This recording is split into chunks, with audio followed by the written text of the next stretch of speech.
Let's jump right into this explainer. Today, we're looking at a real linguistic mystery, treating history like an unfolding epic where a single, ancient word might completely rewrite our timeline of early Christianity. We are going to be diving deep into the Aramaic origins of Maranatha. Based on our source material, we'll explore how this one seemingly out-of-place word found in an ancient text has the power to shift our entire understanding of how a global faith began. So, can a single ancient word actually rewrite our understanding of history? Well, our source material frames a specific anomaly in a Greek text as this earth-shattering, forgotten piece of evidence. And it's a bold claim, right? Because usually when we think of historical evidence, we're picturing ruined cities or ancient weapons, maybe massive stone tablets. But here, the source argues the ultimate proof is just hiding in plain sight, right there in the vocabulary of a first-century letter. Now, the anomaly we are looking at is genuinely fascinating. You have the Apostle Paul writing around 55 AD to a Greek-speaking audience in Corinth, and he drops this Aramaic word, Maranatha, right into the end of his letter. And the kicker? He does it without any explanation at all. Literally none. He doesn't pause to translate it, he doesn't add a footnote, he just assumes this Greek congregation inherently knows exactly what this foreign word means. To understand why this is such a massive clue, we really have to look at transliteration.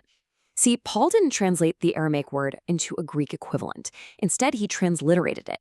He spelled out an Aramaic word using Greek letters. And the source argues this is absolutely crucial because it proves the Greek Christians were already using this exact untranslated phrase in their worship. It was a fixed, imported liturgical prayer.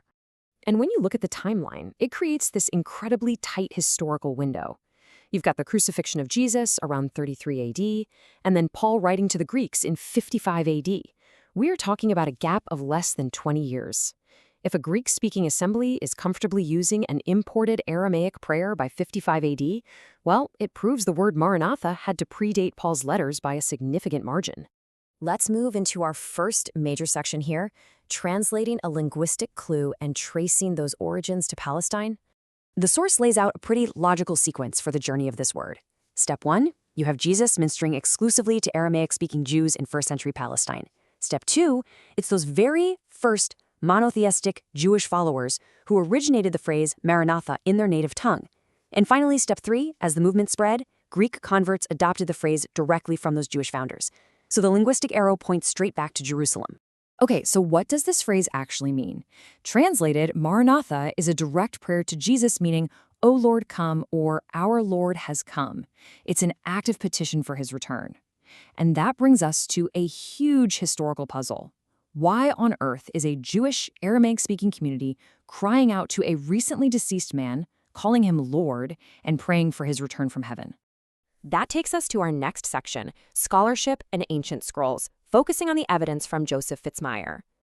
You might be wondering, why does Joseph Fitzmyer's voice matter so much to our source? Well, he was a Jesuit priest, sure, but he was also known as a rigorously critical biblical scholar.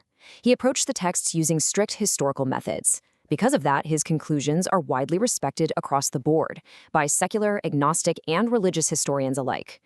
Basically, when Fitzmyer says the linguistic evidence points somewhere, the academic world tends to listen. Now, take a look at the specific words used for the title Lord across the three dominant languages of that era. In Hebrew, it's Adon. In Greek, it's Kyrios. But in the Aramaic spoken by Jesus and his first followers, the word is mar or mari. And obviously, that is the root of the word Maranatha.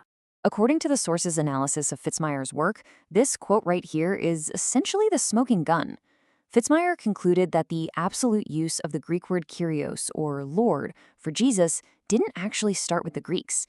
It was translated from the Aramaic mar, meaning it had an originally Palestinian, Semitic religious background. The source notes this completely upends the popular theory that worshiping Jesus as a divine Lord was just some later Greek pagan invention. But how do we know for sure what that Aramaic word mar actually meant to early Palestinian Jews? To prove this, the explainer points to Fitzmyer's examination of ancient pre-Christian texts found at Qumran, which you probably know as the Dead Sea Scrolls. Specifically, he looked at a document called the Aramaic of Job. And this is the climax of the whole linguistic mystery. Look at how the word is used in this pre-Christian scroll. The text asks if God will act treacherously, and then perfectly parallels God with the Lord, using the Aramaic word mari.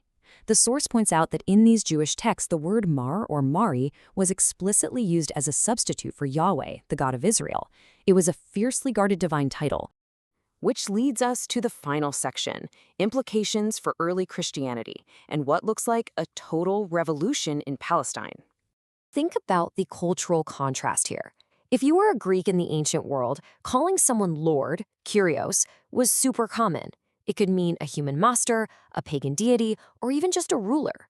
But for a strictly monotheistic Palestinian Jew, the source emphasizes that they would never, ever use the Aramaic title mar for a mere creature or human. For them, that title was completely reserved for the one true God. Doing anything else would violate their most fundamental beliefs. So by calling Jesus Maranatha, in the phrase Maranatha, the source argues these early Jewish followers were doing the absolute unthinkable. They were directly associating him with Yahweh. They were praying to him immediately in the 30s AD, placing him right on par with the Father. And since this started with monotheistic Jews in Palestine, rather than pagans in Greece, the source contends this completely shatters any timeline of slow, pagan-influenced myth-building. This leads right into what the source calls the ultimate nightmare question for skeptics. If this intense level of worship started almost overnight, in the very same city where Jesus was executed, among the exact people least likely to ever worship a human, why did they do it? You know, Jewish tradition simply did not involve worshiping humans who had died, even great prophets. Ultimately, the source concludes there's really only one historical catalyst powerful enough to explain this sudden, explosive worship in Jerusalem. The earliest followers must have believed that Jesus taught his own divinity during his life, and that his physical resurrection from the dead actually proved it. The source argues that without the resurrection, this instantaneous shift in Jewish worship practices is basically historically inexplicable. It is absolutely crazy to think that it all comes down to just one. All of this profound historical weight, this entire paradigm shift regarding the timeline of early Christianity, the destruction of the Greek myth theory, it all hinges on just one single untranslated Aramaic word left in a Greek letter. So, as we wrap up this explainer, I want to leave you with a final thought to ponder. If one untranslated word from 55 AD can completely rewrite the origins of a global faith, showing us that the highest possible views of Jesus existed right from the very beginning, what other historical mysteries are just hiding in plain sight, waiting for us to translate the clues? Thanks for exploring this with me today.